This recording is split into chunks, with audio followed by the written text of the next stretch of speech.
रामेश्वर नाम का एक गरीब किसान के पास चमकीला नाम का एक गाय थी।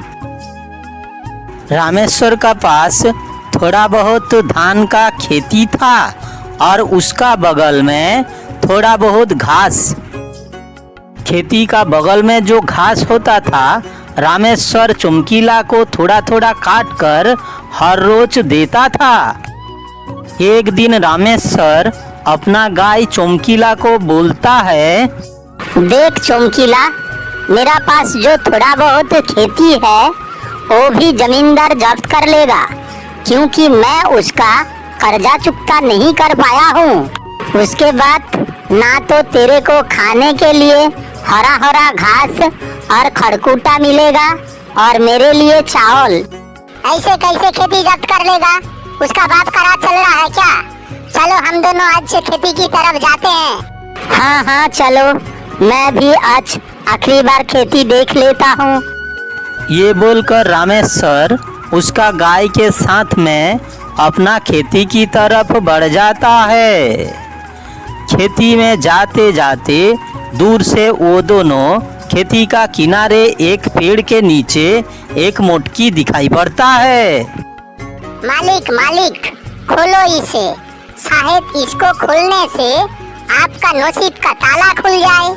अरे नहीं रे बाबा, मैं उसे नहीं खोलने वाला हूँ, क्योंकि इसका अंदर से कोई सांप फाप निकलेगा तो या तो कोई जीन का आत्मा, या तो कोई राक्षस, या तो कोई डायनी का आत्मा भी निकल सकता है।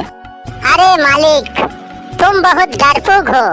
अरे खोलो तो सही, हमेशा उल्टा पुल्टा सोचते रहते हो। इसका अंदर हो सकता है पुराना जमाने का हीरा जवाहरात निकला। तुम्हारा बात भी सही है, ठीक है, इसको खोल कर देखा जाए। हाँ हाँ मालिक, इसको खोलो, इसमें से जो भी निकलेगा उसका फायदा हम जरूर उठाएंगे। कुछ देर सोचने के बाद रामेश्वर मोटकी का ढक्कन खोल देता है।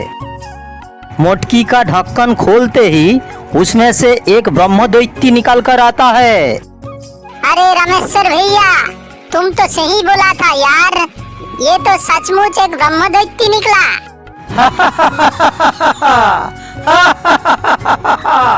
अब मैं आजाद हूँ। मुझे किसने आजाद किया? मैं उसे इनाम देना चाहता हूँ। अरे ब्रह्मदैत्य राक्षस, तुम इनाम देना चाहते हो तो मुझे इनाम दो। मैं ही तुम्हें मोटकी का अंदर से मुक्त किया हूँ। हाँ, मेरा गाय को भी थोड़ा बहुत इनाम देना, क्योंकि उसी ने मुझे मोटकी खुलने पर मजबूर किया था। हाँ हाँ ब्रह्मदैत्य, ऐसे इनाम देना कि जिंदगी भर के लिए याद रहे। जी जरूर, लेकिन इनाम लेके याद रखने के लिए तुम लोग को तो जिंदा रहना पड़ेगा ना। मैं तो तुम दोनों को मार के खाने वाला हूँ। ब्रह्मदैत्य महाराज, ये आप क्या बात कर रहे हो? हम दोनों मिल के आपको ये मोटकी से मुक्त किया हूँ, नहीं तो कोई ना कोई मुनि ऋषि आपको सालों साल इसका अंदर बंद करके रख देता। रख देता नहीं, रखा हुआ था। 3000 साल पहले से इसका अंदर में बंद था। एक ऋषि ने मेरे को बंद किया था, तो मैंने सोचा कोई भी 1000 साल का अंदर मुझे मुक्त करता है तो मैं उसे जो मांगेगा वो दूंगा। फिर 1000 साल गुजर जाता है, 2000 साल का शुरुआत होता है। तब मैंने सोचा 2000 साल का अंदर किसी ने मुझे इस मोटकी से मुक्त किया तो मैं उसे ढेर सारा पैसा, हीरा जवाहरात और जेवर दूंगा। तो फिर इनाम दो, तुम हम लोग को मारना क्यों चाहते हो? मुझे ये सब नहीं चाहिए, मुझे इनाम की तौर पर हरा हरा घास का 100 एकड़ जमीन दे देना। अरे मूर्ख, 3000 साल का मेरा वादा तो तुम लोग सुना ही नहीं। जैसे ही 2000 साल खत्म होके 3000 में घुसा, तब मैंने सोचा 3000 साल में मुझे जो मुक्त करेगा मैं उसे जान से मारकर खा जाऊंगा। जो भी हो, हम दोनों तुम्हें मुक्त किया, उसी हिसाब से हम दोनों तुम्हारा मददगार हूँ। और मददगार को भला कोई मार के खाता है?